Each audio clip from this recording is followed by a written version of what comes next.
네, 감사합니다. 벌써 11번째 강의가 됐네요.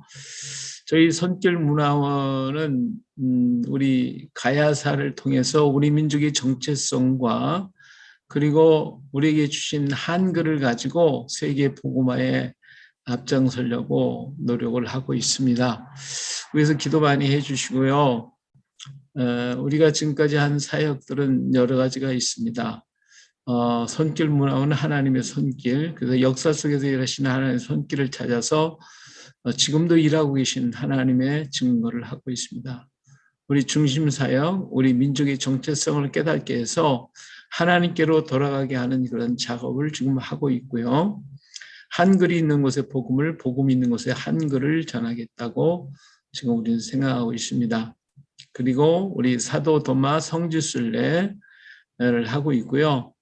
지금 영주에 있는 사도 도마 그 석상을 지금은 불교식으로 되어 있는데 이걸 기독교화 시키려고 지금 일하고 있습니다. 그래서 기도해 주셔서 이 잘만 되면 우리나라가 세계 그 도마 성지순례가 되게 될 겁니다. 제가 선책으로 쓰는 이 사도 도마와 아시아 교회, 지금 우리가 강의하고 있는 것이 이 책에 있는 중심에서 지금 제가 강의하고 있습니다. 그리고 복음과 훈민정음을 통해서 우리 최초로 제가 훈민정음 전도법을 만들었어요. 한글 전도법이라고도 하고요. 그리고 이 책을 쓰기 전에 실용 한글이라는 건 성경으로 본 훈민정음에 대해서 썼고요. 롯의 이야기 등 있었습니다. 이외에 이제 우리 가야사에 대해서 연구하시고 싶으신 분들은 염동훈 목사님이 쓰신 한국과 이스라엘 역사의 비밀, 그리고 새로운 이스라엘 왕국 신라와 가야, 이 책에 기록이 되어 있는데 아주 진귀한 책들입니다. 이 책들은 시중에서 구입하기가 어려우니까 저에게 말씀을 해주시면 제가 이렇게 보급을 하고 있습니다. 연 목사님은 바쁘셔서 못해가지고 저에게 이거 다 맡겨놓으셔서 저에게 부탁하시면 제가 책을 보내드릴 수 있습니다. 사도 도마의 이야기는 성학봉 목사님 쓰셨는데 이분은 지금 소천하시고 안 계셨고 이 책은 절품이 되어 있는데 그 중고 책방에서 이 책이 그 10만 원씩에 팔렸다는 말이 있어요. 좀 놀라웠습니다. 이 책은 사도 도마에 대한 우리나라에서 쓴 원전이라고도 말할 수가 있겠죠. 예. 자, 지난 시간에 우리 일본에 들어간 기독교에 대해서 말씀을 드렸습니다.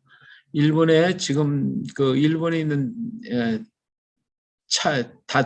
다도가 원래는 성찬식이었다라고 하는 것이죠. 이 다도의 시작은 성찬식이었다. 이게 일본의 얘기입니다. 이 차는 예수님의 피를 얘기하고 과자는 예수님의 몸을 상징한 것이다. 그래서 이 일본에는 지금 다실이 있고 그 다실에 다주가 하는 대로 따라서 하는데 이것이 성찬식의 예법을 그대로 본받아 가지고 만든 것입니다.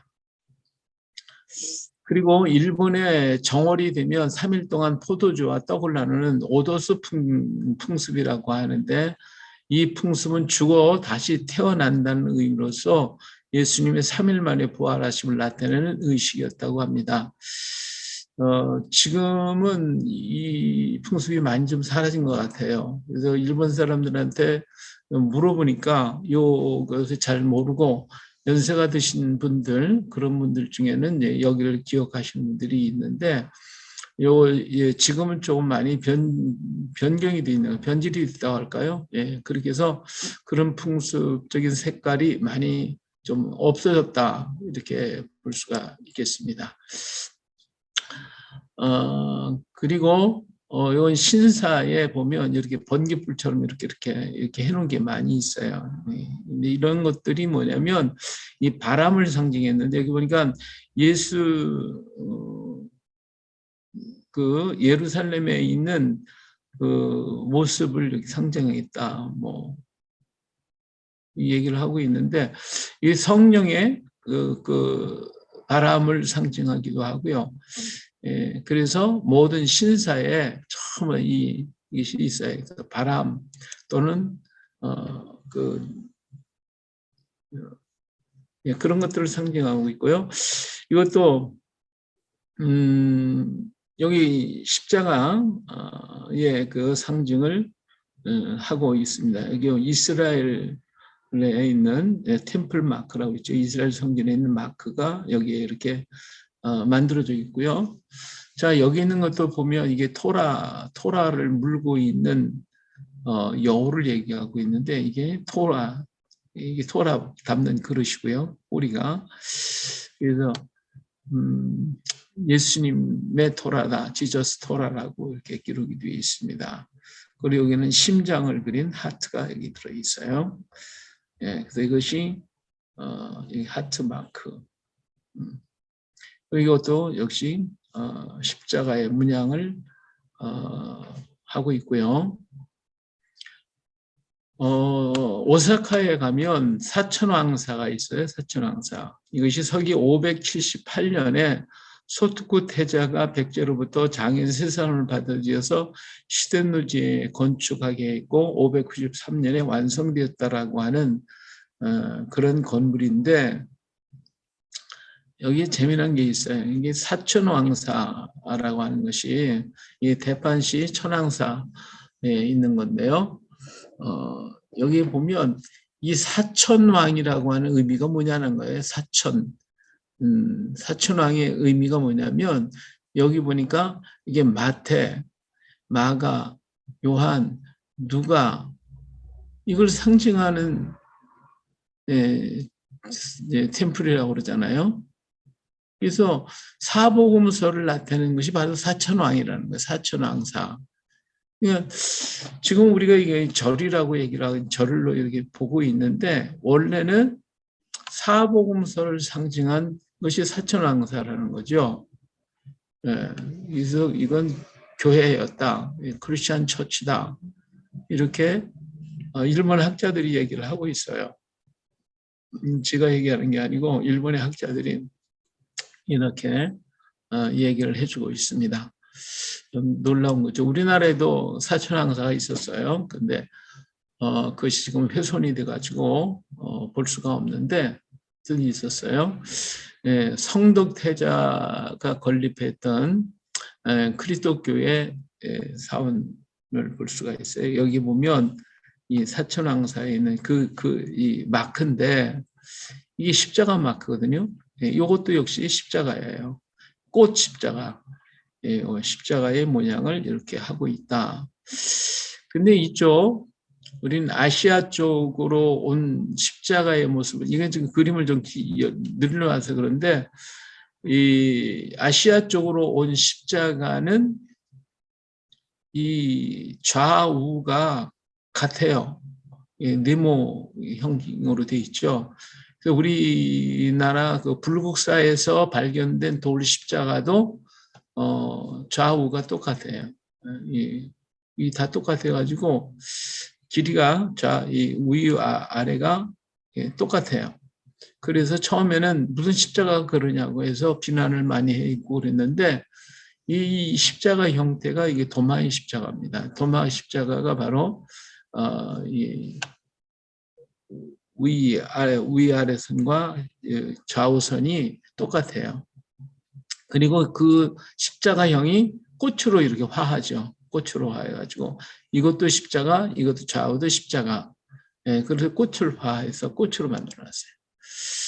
자, 우리는 성덕태자의 미륵 반가이상이라고 얘기를 하는데 이 상을 보면 이건 지금 일본에 있는 거예요. 일본에 있는 나무로 만든 건데 이 손가락을 이렇게 한번 보세요. 손가락을 보면 이렇게 손가락을 오므리고 있어요.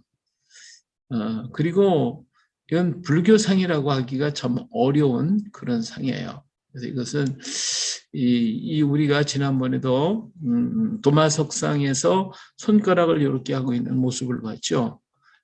이 모습은 우리 기독교에서 전래된 겁니다. 이 불교의 그 석상들이 지금 요런 손가락을 이렇게 하고 있는 석상들이 요즘에 많이 있는데 원래는 이런 석상이 없었어요. 원래는 경주에 가서 보면 경주에 수많은 불상들이 그게 전시가 되어 있습니다.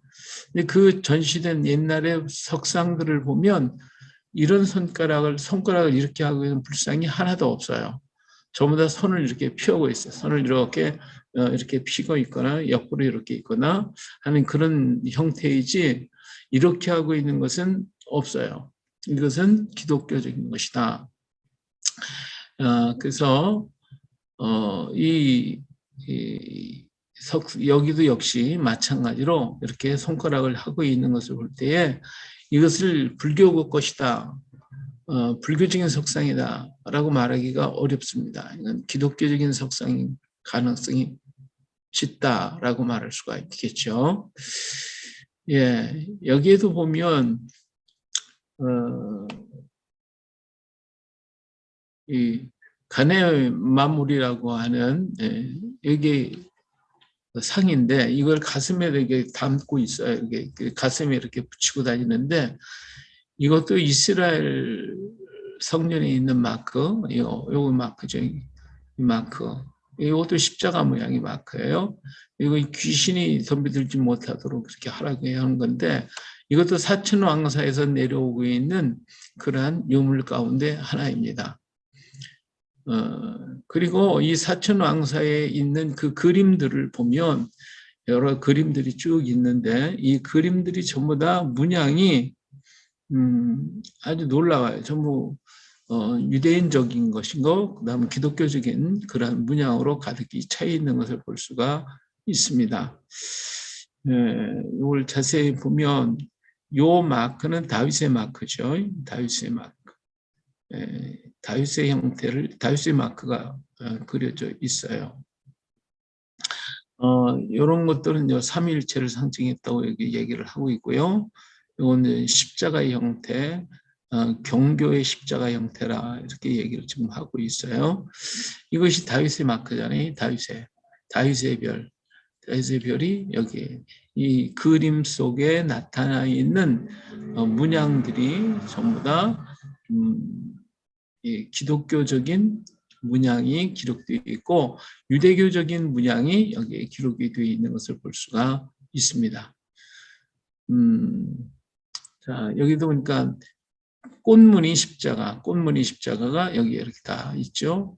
이 그림에 여기에 나타난 것들을 보면, 예. 그래서 이런 것들이 전부 다 사천왕사에 남아있는 유물들의 모습이 전부 다 기독교적인 것이고 또 유대적인 것이 많이 있다고 하는 걸 보면 과연 이것이 사찰일까 불교적인 것일까 우리가 생각해 볼 수가 있습니다. 예, 일본 학자들은 이런 얘기를 했죠. AD 356년에 중국을 통일한 진시 황제의 14세 자손인 공만 왕이 중국에서 병난을 피하여 일본에 도래했다. 후에 공만 왕의 아들인 궁월 왕이 AD 372년에 백제에서 18,000명 더 되는 백성들을 이끌고 일본에 귀화하여 보물을 상납하였다. 그런 일로 우주마사의 성을 받게 되었다라고 일본 측 자료에 기록이 되어 있습니다. 그런데 우리나라 신광면 냉수리 지역에서 진율 예백장인 동으로 만든 도장이 발견이 되어 있는데 두 줄로 이렇게 세 자씩 기록이 되어 있는 도장이에요. 이것은 중국 진나라 때 예백장에게 준 관인이에요. 그래서 삼행에 상하 두 자씩 새겨져 있는 그 도장이 바로 이 진율 예백장이 도장인데 그렇다고 하면 이 신광면 냉수리 지역에 살고 있던 사람들이 진나라에서 온 사람들인 것을 알 수가 있습니다. 자, 여기서 위에 일본 측에서는 진나라 사람들이 일본으로 그냥 갔다고 해서 그를 도레인이라 얘기를 하고 있는데 사실은 이들이 한반도에 와서 살았다라고 하는 표시가 여기에 유물을 통하여 나타나고 있다라고 말씀을 드린 거예요. 일본 학생 구자력 씨는 이스라엘 계통의 사람들이며 이들이 이스라엘 계통의 사람들이고 진시 황제의 후손들이라고 주장을 하고 있어요. 진나라에서 온 사람들이 일본으로 건너갔으며 일본으로 간 이들이 우주마사 성을 받아 하타라고 이름은 하타라는 거 이제 불렀다라고 하는 것이죠. 여기 이제 궁궐군들이 여기 갔고 후에 여의왕이 이렇게 나주 쪽을 통해서 이렇게 갔다 하는 이런 그래서 여기 야마토 하는 이런 얘기를 지금 말해주고 있어요. 그런데 여기 변진 묘야마데라고 하는 나라가 고령에 있었어요. 근데 이 고령 지역에 있었는데 이 고령 지역으로부터 시작하여 저 울진 삼척에 이르기까지 그 넓은 지역에 유대인들이 살고 있었던 것 같아요. 그 사람들의 모습이 있어요. 이 사람들 중에 일부가 일본으로 건너와서 야마토 정부를 만들었어요. 그리고 그들은 스스로 야마토 민족이라고 불렀는데 이들이 가야국을 어머니 나라라는 뜻에서 임나가야 또 임나가라라고 부르게 됩니다. 여기 임나라고 하는 말은 강변 물가에 가진 의미를 가진 나라라는 그런 의미인데 이라고 얘기도 히브리어에서는 이 임나가 강변 물가의 의미를 가진 가야 나라 또 이것이 히브리라고 하는 말도 또 여기 포함이 돼요. 히브리가 강을 건너왔다는 뜻인데 그런 의미가 있어요. 그래서 일본으로 건너간 하다시 일족이 18,000명이 이른다면 이들은 이 지역에 널리 퍼져서 살고 있었을 것이라는 거예요. 이제 고령 지역으로부터 시작해서 이 사람들이 임나가랴서를 자꾸 얘기를 하고 있는데 임나 지역에 18,000명이나 되는 이 이스라엘 사람들이 여기 이 지역에 살고 있었다는 거예요. 근데 이들이 18,000만 살았겠어요? 수많은 사람들이 이 지역에서 분포해서 살고 있었다라고 하는 것이죠. 고령치고 있죠. 울진 삼척까지 뻗어나가요. 그래서 도마 석상이 영주에 세워졌고 히브리어가 기록되어 있다고 하는 것은 이곳에서 이스라엘 사람들이 있었다라고 하는 증거가 되는 거예요. 그리고 도마는 하다시 일족을 만났고 이들 중에 히브리어를 쓰거나 알고 있는 사람들이 있었을 것이라고 하는 것이고 그들에게 복음을 전했을 것이다 라고 하는 것입니다. 그래서 도마는 흩어진 이스라엘 사람들에게 복음을 전했을 것이죠. 여기 히브리어가 이렇게 기록이 되어 있습니다. 요 문양을 자세히 보면 이게 이제 타우자인데 이걸 타우자가 아니라고 자꾸 얘기를 하시는 분들이 있어요. 근데 이 타우자가 여기 꼬리가 있어야 되는데 꼬리가 없었죠. 그러기 때문에 이건 헤트자라고 얘기하는데 헤트자는 각이 져야 돼. 이 맴자 마냥 각이 져야 돼요. 그래서 우리가 R자, 러시아어에서 R자가 거꾸로 돼 있죠. 그러면 R자를 빠르게 쓰게 되면 이렇게 둥글게 돼요. 안쪽에. 그래서 이건 타우자가 R자 비슷한 거거든요. 그래서 이것이 둥글게 돼 있어요. 이렇게 둥글게. 안쪽이 둥글게 돼 있고요. 요 세 번째는 손을 모으고 있는데 여기에 눈이 달려 있어요. 눈이. 이게 뭐냐면 도마의 눈과 손입니다. 도마가 나는 봐야 되고 만져야 됩니다. 라고 했기 때문에 그렇고요. 여기는 앉아있는 사람의 모습인데 예수님의 모습인 것 같아요. 왜냐하면 옆구리를 가리키고 있거든요. 옆구리를. 이 손으로 옆구리 가리키고 있어요. 도마를 보고 야 옆구리 만져봐. 지금 그렇게 말씀하시는 거예요.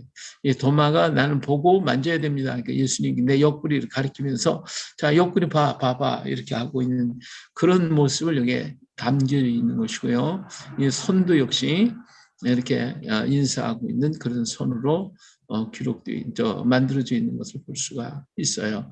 그렇게 히브리어를 쓸 수 있었다고 하는 것은 그 당시 이 지역에 히브리어를 알고 쓰는 사람들이 있었기 때문에 이것이 가능하다 이렇게 말씀드릴 수가 있겠습니다.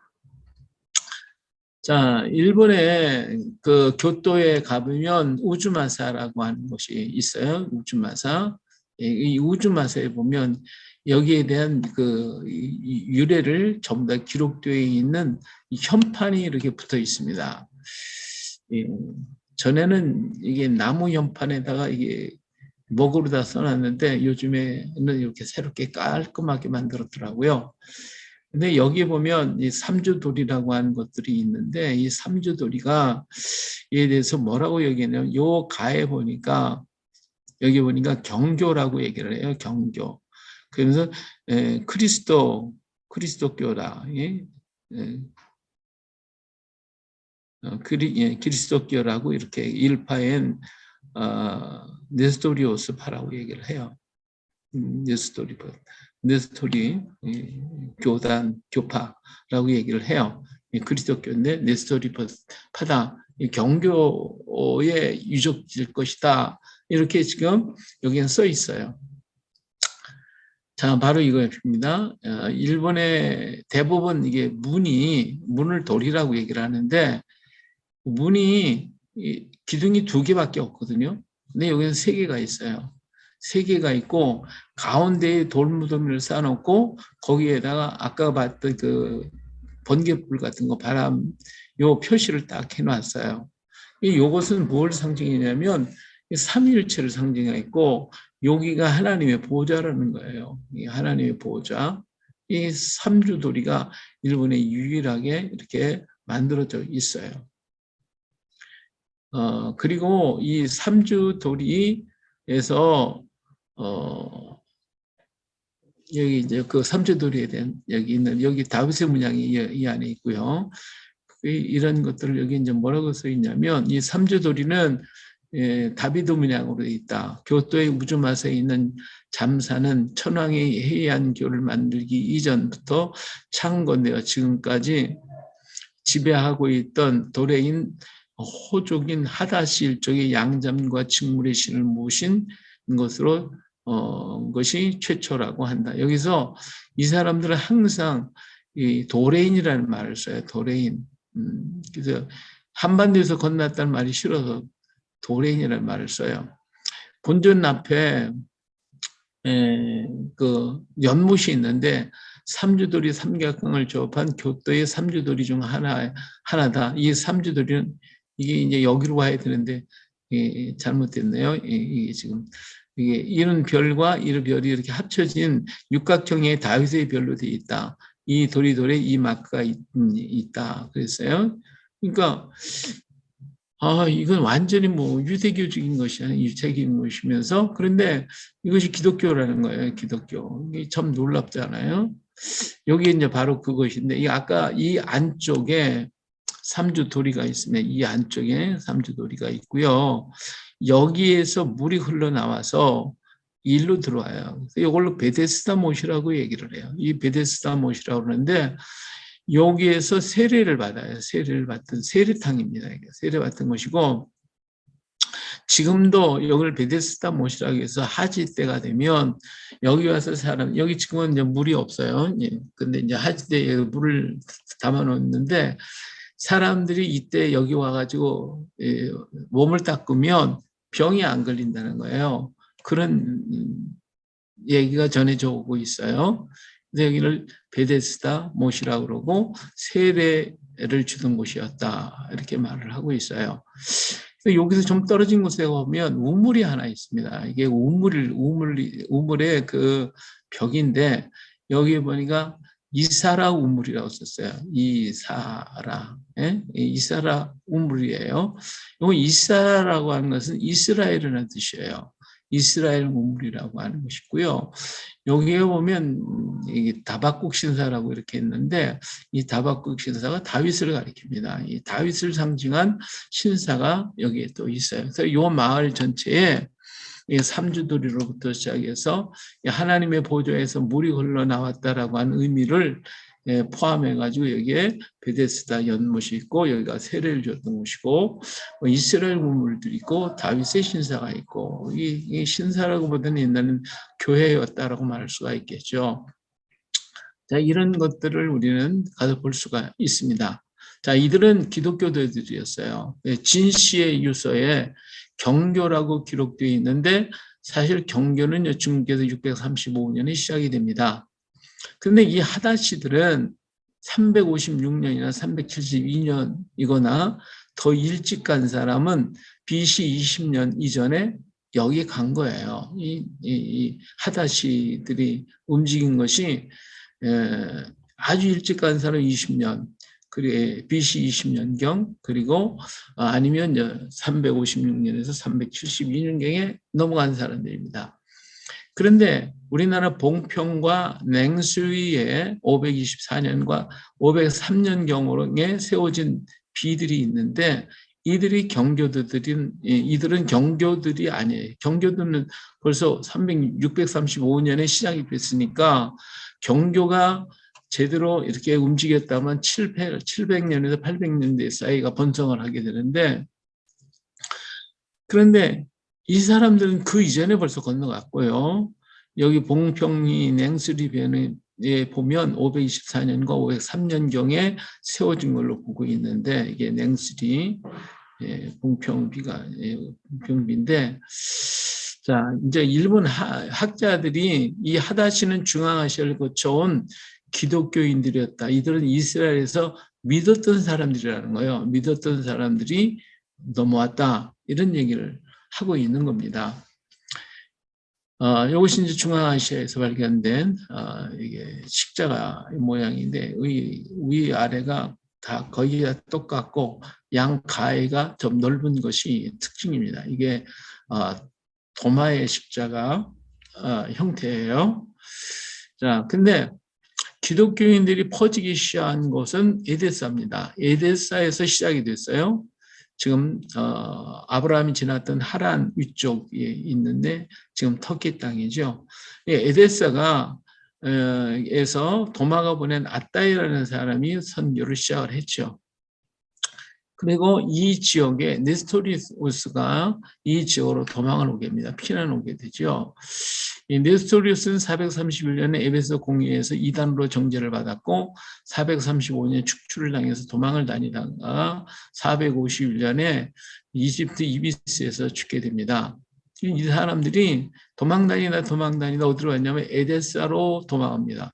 왜냐하면 에데사에는 벌써 기독교인들이 있었고 도마가 세웠던 도마의 영향으로 만들어진 교회가 여기 많이 있었거든요. 그렇기 때문에 이 네스토리우스가 일로 도망을 가게 되고 네스토리우스 파의 교인들이 여기 와서 교회를 하게 됩니다.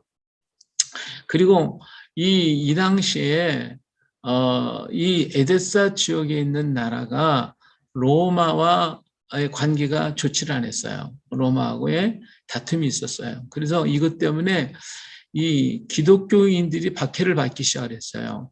왜냐하면 기독교인들이 로마와 관계가 깊었기 때문에 로마의 그 스파이 노릇을 한다고 해가지고 이 기독교인이 박해가 오기 시작을 했어요. 근데 네스토리우스가 이쪽으로 도망을 오니까 이 사람들은 로마의 미움을 받아서 온 사람이라고 해가지고 이 사람들은 대대적으로 맞이하고 환영을 했어요.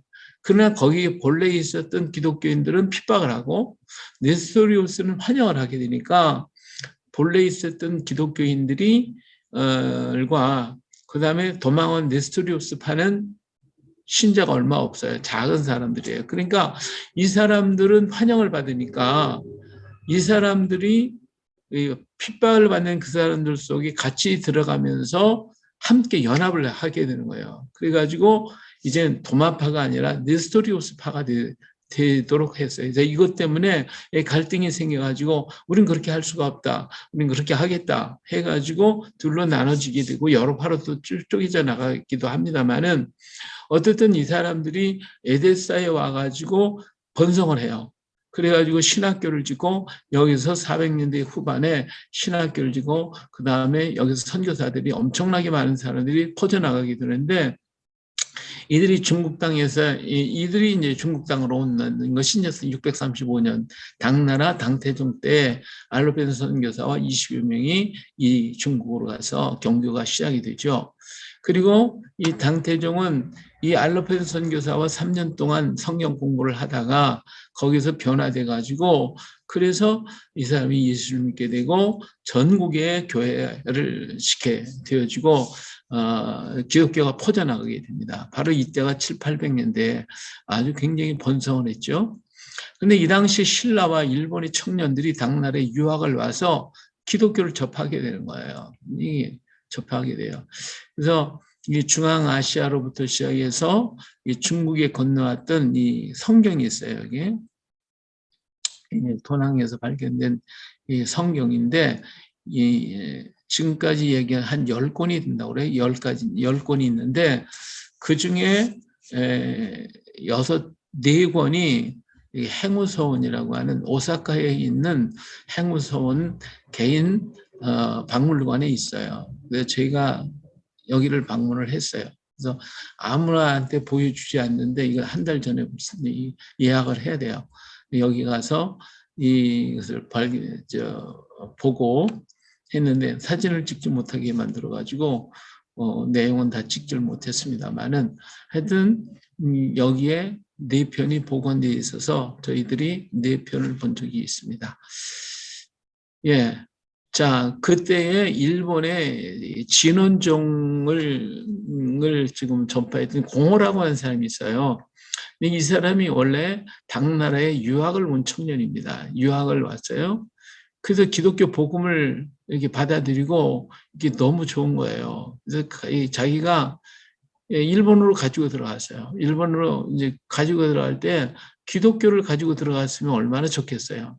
근데 기독교를 가지고 들어오는 게 아니라 이걸 불교화 시켜버렸어요. 불교화. 이 당시에 불교가 벌써 일본에 있었기 때문에 이 공호라는 스님 사람이 기독교의 복음을 가지고 와서 그곳에 불교화를 시켜버렸어요. 그래서 고야산이라는 곳에 진원종 분부를 두었고 전파를 해서 일본의 기독교가 불교화가 되어버렸어요. 다시 말하면 하나님을 부처로다 바꾸고 예수님을 지가 됐어요. 지가 예수라고 해요. 그런 거예요. 이렇게 정말 바꿔버렸어요. 그래가지고 이것이 일본의 그 불교의 아주 중요한 기초가 돼버리고 말아요. 그러니까 어떻게 보면 이 포장은 전부 기독교인데 내용 기독교 것인데 포장을 불교화 시켜버렸어요. 다. 그렇기 때문에 일본 사람들은 참 불쌍해요. 진정한 복음으로 받아들였다면 얼마나 좋겠어요. 근데 그것이 아니라 이렇게 포장되어버린, 불교화를 포장되어지는, 이거를 진짜인 줄 알고 받아들여가지고 오늘까지 믿고 있고 이것이 일본의 중심 사상이 됐다고 하는 거 너무 놀랍죠. 그리고 이 고야산에 이런 막 엄청난 이렇게 하고 이 산 전체가 진원종 본부예요. 여기는 유치원으로부터 시작해 대학원까지 다 있어가지고 이 진원종을 공부하고 배우는데 여기에 경교비가 있어요. 경교비가 있어요. 일본 교토대학과 고야산 오인에 1911년 메이저 44년에 경교비 모조품을 여기에 세웠어요. 이것을 세운 사람이 누구냐면 아일랜드 골든 여사가 자기 자금을 내서 거기에 세웠어요. 이 골든 여사가 여기 와서 죽었는데 이 고야산에 와서 복음을 듣다 보니까 그게 기독교고 똑같다 그거예요. 그래서 이 교인이었던 골든 여사가 여기 와서 그냥 거기 심취돼 가지고 여기서 살다 여기서 죽었는데 이 사람이 여기다가 경교비를 세웠어요.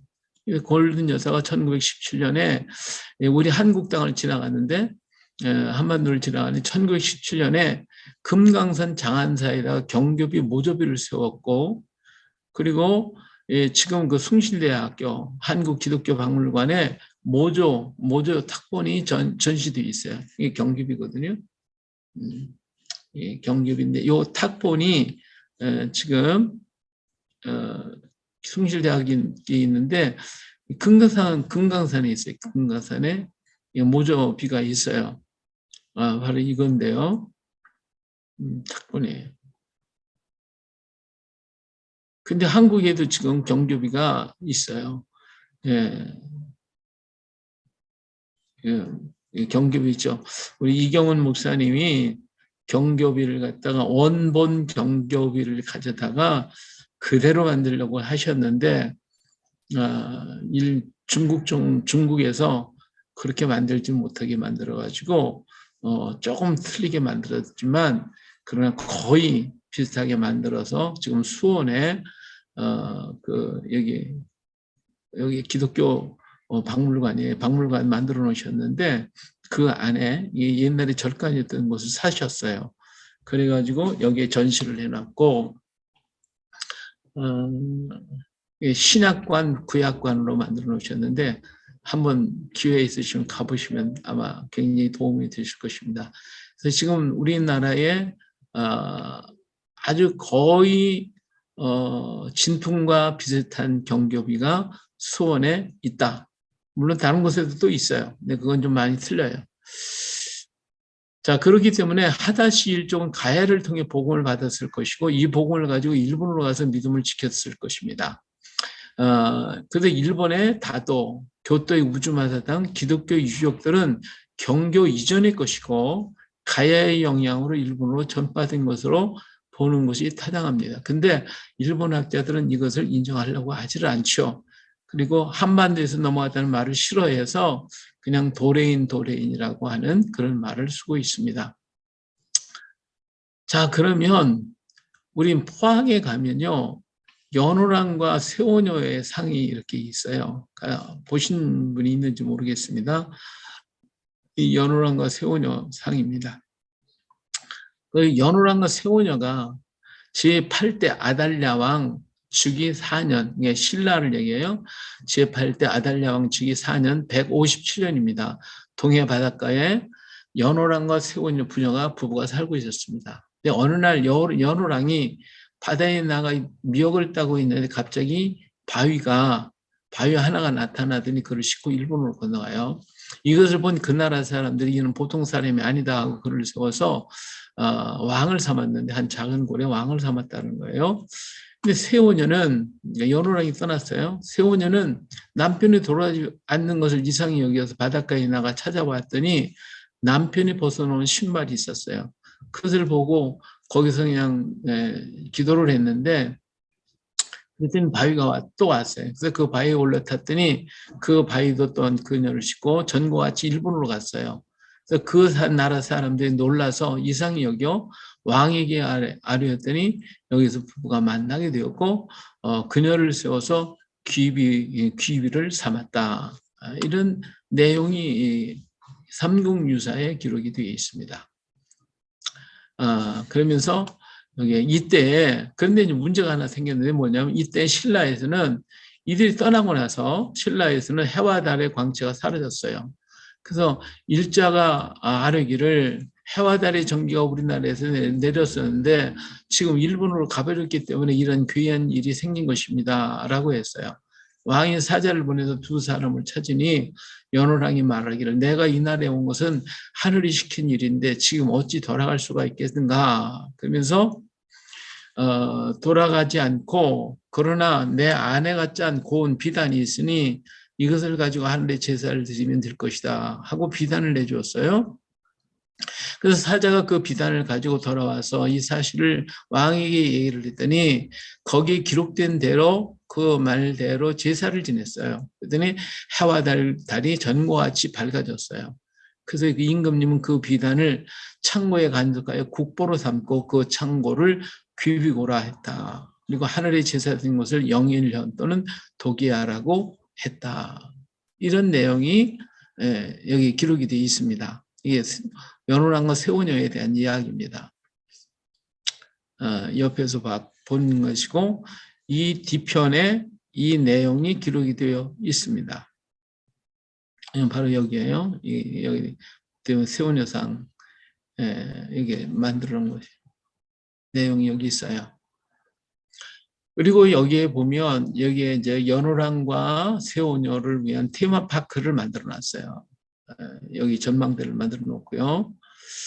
여기 그러니까 그 연호랑과 세오녀가 타고 갔던 거북이 바위가 이게 거북이 바위 타고 갔다 해서 거북이 바위가 여기에 있습니다. 자, 그러면 이 연호랑과 세원의 얘기가 도대체 무슨 얘기냐? 이 얘기는 일본으로 간 첫 번째 선교사 이야기가 되는 거예요. 자, 왜 그러냐?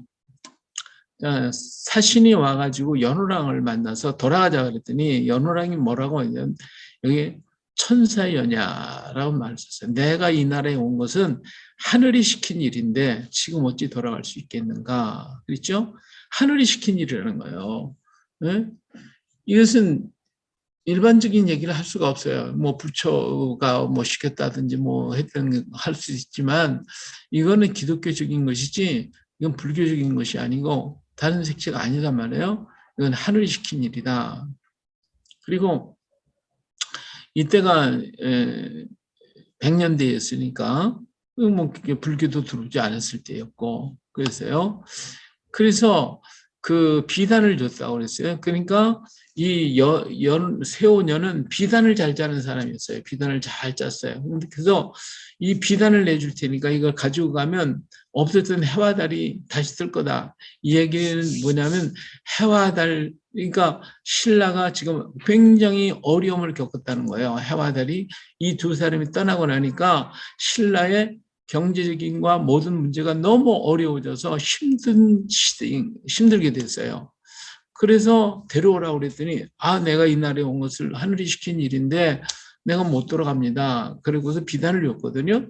근데 그 비단에 무슨 얘기가 써 있을 거란 말이에요. 써 있을 건데 그것에 대해서는 얘기가 없죠. 그래서 왕이 이걸 비단을 받고 난 다음에 그걸 갖다가 하늘에 제사를 드렸더니 해와 달이 다시 떴다. 다시 나타났다는 거예요. 그러면 그 비단에 기록된 내용이 뭘까라는 거죠. 그 내용은 바로 이 연호랑과 세오냐가 이 나라의 신라의 가장 중요한 경제적인 것을 가지고 있었다는 거예요. 그래서 이들이 떠나가 보니까 나라의 경제가 흔들린 거예요. 그 흔들린 경제를 다시 세울 수 있는 방법을 비단에 적어줬어요. 그래서 그것이 귀해서 그걸 귀비고라고 하는 것에 이렇게 두었다라는 뜻인데, 이게 뭐냐면 바로 연호랑과 세오냐는 도마가 전수해졌던 재련 기술을 가지고 있었던 사람들이에요. 재련 기술을 가지고 있었기 때문에 그 쇠를 강하게 만드는 비결을 이 사람들만 알고 있었는데 이 사람들이 떠나고 나니까 그 비결이 없어진 거예요. 그러니까 좋은 철이 나오질 않으니까 철이 안 팔리는 것이고 신라 경제가 어려움을 겪게 되는 것이죠. 그래서 그 내용을 기록을 해가지고 주었더니 그 내용대로 해보니까 다시 그 옛날에 만들었던 철이 나오게 된 거예요. 그래서 영일만 그쪽이 포항제철 있잖아요. 포항제철. 거기에 전부 철이 나오는 지역이 되어버렸어요. 그리고 이곳을 기복이라고 그랬고 이곳을 왕의 제사를 드리는 곳이에요. 그래서 영일현, 해가 뜨는 곳이다. 그리고 제천 행사를 보냈고 이걸 영일현, 이 해가 뜨는 곳, 바로 이것이 제사를 드리는 곳, 독이야, 기도하는 지역, 기도하는 곳, 이것을 보면 이런 문구 하나하나가 전부 다 지금은 조금 뭐 색다른 것 같아도 이것이 기독교적인 용어에 섞여 있는 거예요. 그리고 이 사람들이 이스라엘 사람들이었고 기독교인이었다라고 하는 의미가 여기에 담겨져 있다 하는 것입니다. 자, 이들이 건너간 해가 157년경이었고 신라의 왕이 5대 왕이었는데 이때 파사 니사금이라고 하는 거예요. 이 파사라고 하는 말 우리 알죠? 파사가 페르시아라는 뜻이라고 하는. 그러니까 벌써 이 파사라고 하는 말은 신라 그 화왕후가 올 때에 이 파사라는 말을 썼거든요. 페르시아 이 말은 기독교라는 뜻이거든요. 벌써 이 파사 이사금 신라의 왕이 파사라는 말을 썼다는 것은 이사금 기독교인이라는 말이에요. 그래서 파사 기독교의 별칭이고 화왕을 상징하고요. 니사금은 니사크라고 하는 말도 되는데 신라 초기 왕으로 3대 유리왕부터 18대 실성왕 때까지 사용했어요. 그래서 이 당시에 신라 3대 유리왕 28년 이때부터 402년까지 신라에도 이런 파사라는 이름을 썼다는 걸 보면 그러면 이들이 기독교인이었다라고 하는 것을 나타내주고 있는 거예요. 이거 화학어 등에 있는 그 파사각 그 글자가 그대로 있죠. 그리고 여기 이사금이라고 하는 말을 입금이라고 하는 다른 표기가 있는데 이 입금이라고 하는 말을 우리나라 학자들은 이렇게 얘기하죠. 김대문이가 신라의 진골 귀족으로 문장가이며 관료인 학자이기도 한 사람인데 화랑세계의 저자이고 그의 저는 삼국사기가 그 자료가 있는데 입금이라고 하는 말은 이의 자국이다라고 얘기를 해요. 유리 이사금은 덕망 있는 석탈해에게 왕위를 양보하려고 했는데 석탈해가 훌륭하고 지혜 있는 사람은 이가 많으니 떡을 깨물어 서로 이를 비교해보자 하면서 유리 이사금과 이빨수를 헤아려 보았다. 그 결과 유리 이사금이 이가 더 많고 많았기 때문에 석탈해가 왕위를 양보했다라고 하는 그런 기록을 보고서 입금이라고 해서 입금이 변해서 임금으로 바꿔졌을 것이다. 예. 그리고 이샤크라는 말이 깨물다는 말들이기 때문에 이것도 히브리어가 아니겠나 보는 것이고요. 니사크는 나시크 또는 왕 제사장이라고 하는 의무도 또 있어요. 그래서 파사왕 때 연호랑과 세오녀가 일본으로 갔다. 왜 갔겠어요? 복음을 들고 갔을 거다 그 말이에요. 그렇기 때문에 하늘이 시킨 일이다 천사연이라고 말을 썼어요. 그러니까 이 땅에 살던 하다시 일족이 도망하자는 복음을 들고 일본으로 건너갔을 것이고 이것이 일본의 고대 기독교의 모습이었다라고 하는 것입니다. 그래서 여기 일본에 간 신라 왕자 뭐 이런 얘기들이요.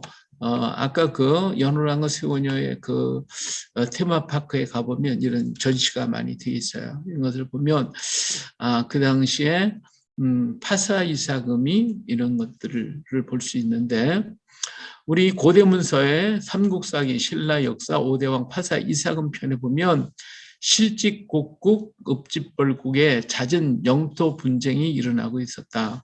두 나라 왕이 파사 이사금이 신라 왕의 분쟁을 조정을 요청을 했는데 신라 왕은 금관국 수로 왕이 경륜이 많고 지식이 많으니 그분을 초청해서 묻자고 이렇게 얘기를 했어요. 그래서 수로 왕이 이 분쟁이 실직국국과 읍직벌국이 서로 자꾸 싸우기 때문에 이 문제를 해결하기 위해서는 수로 왕을 모셔다가 해결을 하자 해가지고 물어보는 이런 장면들이 나오죠. 이것을 볼 때 수로 왕이 그 당시 여러 소국들 진안의 12국, 변안의 12국이 있었다고 그랬죠. 이러한 나라들에게 인정을 받고 있었다는 증거예요. 그래서 이 지역의 소국들은 모두 철을 화폐처럼 사용했고 고분들이 출토해서 나오는 유물들이 서로 비슷한 걸 보면 그런 것이 다 서로 교류하고 있었다라고 하는 걸 볼 수가 있죠.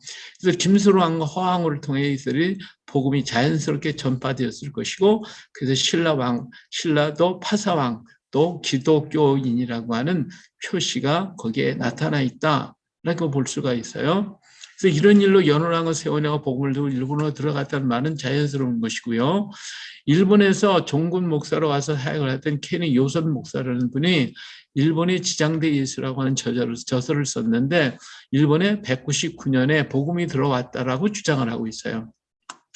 그는 부산, 울산, 포항을 거쳐서 제주를 경유하여 복음이 일본으로 들어왔을 것이라고 말하고 있는데 이 반테락사라고 하는 분이 말하기를 도마가 순교한 후 120년 이 2개 선교단체가 인도에 도달해서 선교를 했다라고 주장을 하고 있어요. 이게 아주 기독교 회사에서 이 얘기를 했는데요. 참 이러한 여러 증거들이 그럼 과연 직접 이 사람들이 일본으로 건너갔겠냐? 이들은 반드시 한반도를 거쳐서 왔을 것이다 라고 하는 거예요. 자, 그러니까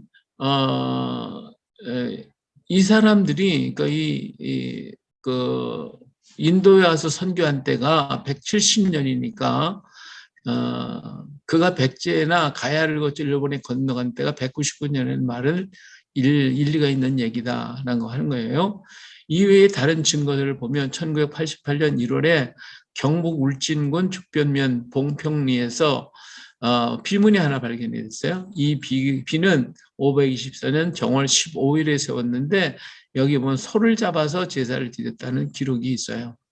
그리고 울진 지역은 파단국이 있었던 곳이고 울진국 해곡현의 이름이 바로 파단이라고 하는 곳인데 이 대동여지도에 대동지지에 있는 내용입니다. 이 파단이라는 말은 일본어로 말하면 하타라는 말이고 이 하타시 일족이 1990년에 이 지역을 방문해가지고 이곳이 자기들이 살던 곳이라고 얘기했어요. 근데 이 파단이라는 말, 하타라는 말은 바다를 건넜다, 건너갔다는 뜻이에요.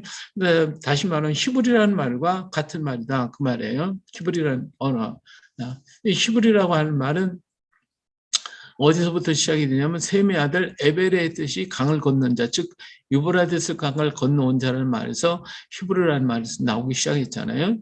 예, 하비루란 무리를 지칭하고 다시 말하는 떠돌이 민족이라는 말도 있는데 아브라함이 처음 히브리인이라고 불리우고 그 후 그의 자손 이삭과 야곱이 히브리인을 불리우기 때문에 히브리인 말이 아브라함으로부터 시작된 것이라고도 얘기를 하고 있는 이렇게 학자들 세 가지로 얘기를 하고 있는데 더 중요한 것은 에벨이라고 하는 말에서 유래되었다라고 하는 견해가 더 유력하다고 많은 학자들이 지금 얘기하고 있죠.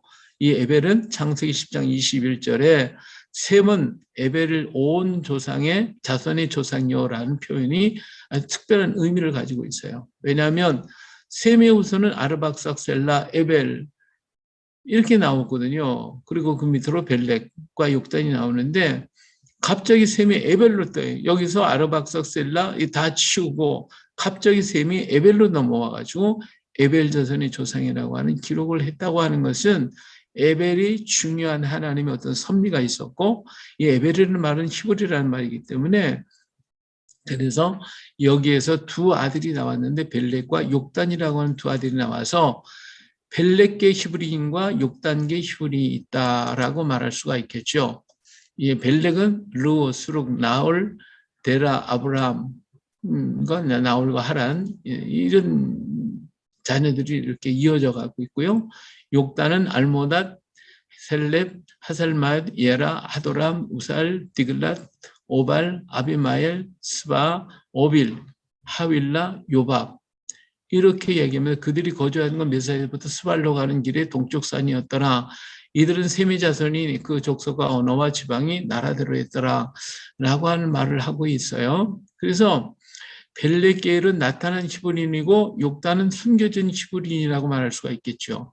근데 이 욕단의 마지막 아들이 요밥이에요. 요밥. 이 요밥이라는 말을 가만히 생각해 보면 혹시 요밥은 욥이 아닐까? 욥이 아닐까? 하는 이런 생각이 들어요. 이게 가능성이 있어요. 그리고 멜기세덱도 역시 벨레겔이 아니에요. 히브리서 7장 17절에 증언하기를 내가 영원히 멜기세덱의 반차를 따르는 제사장이라고 할 것이라고 했어요. 그렇기 때문에 이 문제가 여기에 대해서 굉장히 연구하시는 분들이 많이 있는데 더 깊은 연구가 필요할 것 같아요. 예, 히브리서 7장 10일에 레위 제사장 계통이 제사 직분으로 말미암아 온전함을 얻을 수 있으면 백성이 그 아래서 율법을 받았으니 어찌하여 아론의 반차를 따르지 않고 멜기세덱의 반차를 따르는 다른 한 제사장을 세울 필요가 있느냐 이렇게 얘기했고요. 시편 110편 4절에 여호와는 맹세하시고 변치 아니하시리라 이르시길 너는 멜기세덱의 반차를 쫓아 영원한 제사장이라고 하였도다.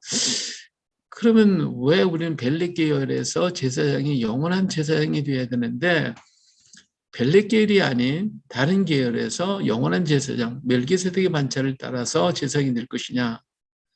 그래서 이건 의문점이 되고요. 욕단 계열은 스발로 갔다고 있는 스발이라는 말은 동쪽 끝을 얘기하고 있기 때문에 이들이 한반도라고 말할 수도 있다라고 주장도 하죠. 벨렉 계열은 가나안에 정착해서 해상과 육상을 따라 한반도까지 왔고요. 한반도에서 이들 두 족속이 연합을 이루게 돼요. 그러니까 욕단 계열이 한반도까지 왔다면 또 해상계통을 따라 해상이나 육상계통을 따라서 한반도까지 온 사람 벨렉 계열이 또 왔어요. 근데 이 마지막 땅 끝에서 두 족속이 만나요. 이 두 족속이 연합을 이뤄요. 근데 벨렉 계열은 예수님을 배척을 했어요. 근데 욕단 계열은 우리나라는 영접했잖아요. 그렇죠? 우리가 뭐 욕단 계열이라고 하면 또 이상하게 생각하실지 모르는데 어쨌든 우리는 예수님을 영접했고 벨렉 계열은 예수님을 배척을 했고 이거 우리 생각과 연구할 문제입니다. 더 여기에 관심 있으시면 연구 좀 많이 했으면 좋겠어요. 자, 시간이 많이 갔네요. 일본으로 건너간 가야인들, 일본으로 건너가서 귀화한 하다시, 이 진이라고 하는 문자를 쓰면서 일본어로 하다라고 발음을 했는데 감으로써 고대 일본에서 크게 산업을 일으키고 고대 일본의 기초를 세우는 사람들입니다. 자, 이 사람들을 보면 여기 이소배라고 하는 말이죠. 그리고 이게 안나카라고 하는 말이 있는데 이 이소배가 이서국입니다. 청도에 있는 이서국, 안나카는 하만에 있는 안나가야를 얘기하고 있어요. 이 사람들이 건너간 이게 일본 그 저기 뭐야 도로 표지판인데 제가 이걸 찾아갔어요. 자, 거기 일본에 가보니까 여기는 이제 이스라엘의 이제 그 터키 갑바도기아 지역에 있는 이 무덤들이죠. 이 돌 무덤이 있는데 일본 이 사람들이 세운 곳이 바로 이곳이에요. 이게 일본에 있는 돌 무덤입니다. 이 돌 무덤. 예? 예. 그래서 이 예수님이 묻혔다고 한 정원 무덤에도 이렇게 돌 무덤이 있었죠. 나사로 시대에 여기 돌 무덤이잖아요. 다 돌 무덤. 예수님 당시의 무덤들이 이렇게 만들어졌어요. 다 만들어졌는데, 그리고 가야의 무덤도 가만히 보니까 이 문이 있어요. 문이 있어가지고, 이렇게 가족묘를 만들었거든요. 그리고 아까 봤던 그 일본 요시미 지역의 가야의 거기에 토기들이 저거 가야 토기예요. 거기에서 나온 것들을 보면 이 사람들 가야에서 지나간 사람들이네 이렇게 볼 수가 있죠. 그리고 이 사람들에 있는 문양, 이 앞에 나왔던 문양 거기에 자세히 지금 잘 말씀을 못 드렸는데 그 안에 있는 문양이 있어요. 그 문양이 하만에서 나온 가야 토기들의 문양, 여기 있는 이런 문양, 이 문양하고 똑같아요. 그래서 여기 하만에서 건너간 사람들의 모습이다라고 볼 수가 있고요. 우리나라에도 돌무덤이 있어요. 이 돌 만들기 피라미처럼 쌓는 이 무덤인데 이 무덤이 참 희한해요. 이 무덤을 보세요. 이렇게 무덤이 이 앞에 사자가 있어요. 사자상.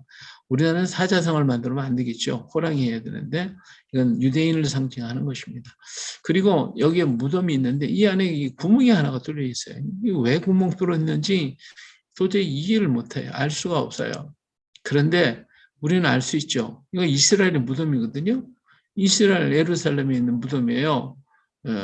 여기에 좀 구멍 뚫어놨잖아요. 이스라엘 사람들의 풍습이에요. 이건 무덤에 구멍을 뚫어놓는 건 이스라엘 사람의 풍습이고 이 사람들이 무덤 위에 돌멩이 갖다 이렇게 올려놓는 거. 이것이 이스라엘의 그 특징이니까 위에 있는 이 무덤도 형태가 좀 다를 뿐이지 이런 똑같은 형태를 취하고 있다라고 하는 것을 볼 수가 있으니까 이 산청에 있는 이게 산청에 있는데 이게 가야의 마지막 왕이거든요. 가야의 마지막 왕릉의 무덤의 모습이에요. 그러니까 이 사람들이 누구예요? 유대인이라고 하는 것이 표가 나는 거예요.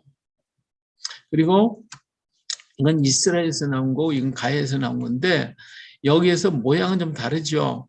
근데 이 중요한 게 있어요. 뭐냐면 여기 있는 요 뿌리예요. 여기 손잡이 요 뿌리 보면 여기 뿔로 된 요 뿌리 모습하고 요 뿌리 모습하고 같아요. 여기 있는 이런 모습이라든지 이런 것들이 다 똑같아요. 여기 이런 모습들. 그래서 가야에서 나온 모든 토기가 모양도 비슷한 게 굉장히 많은데 그런데 이런 뿔을 달고 있다는 것은 제단 뿔을 상징하고서 이스라엘 사람들이 이런 뿔을 만들거든요. 자, 하만에서 나온 유물 가운데 7촛대가 있고요. 이스라엘의 7촛대, 이건 흙으로, 이건 청동으로 만들어졌기 때문에 이렇게 만든 거예요.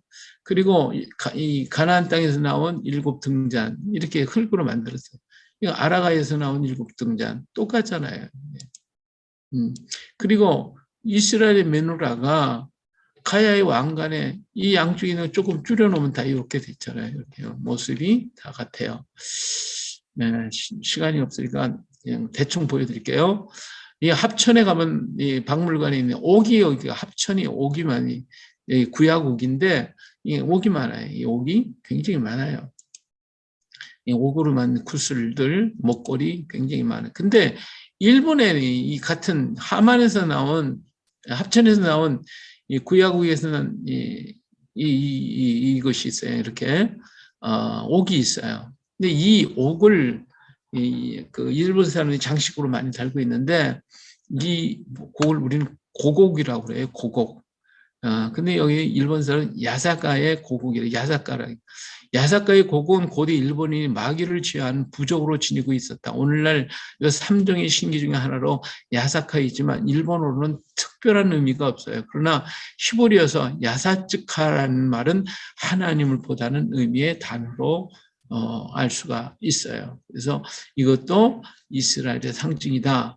그리고 이 사람들이 여기 목걸이 여기에서 보면 이 전부 다 이런 일본의 옛 그림에 나타난 남자와 여자에게 고곡을 달고 있다. 일본의 기독교가 전파된 것은 그렇기 때문에 도마의 영향이었고 일본의 기독교 외에 다른 종교가 함께 왔는데 그것은 민족 종교일 것이라고 하나 이것이 바로 유대교의 모습이었고 유대교의 풍습이 많이 전해지고 있다. 맞질이 노아의 배, 아브라함이 이삭을 제사를 드리는 것들 이런 등등의 것들이 일본에 굉장히 많이 있어요. 예. 자, 오늘 여기까지 시간이 너무 많이 였습니다. 예, 감사합니다.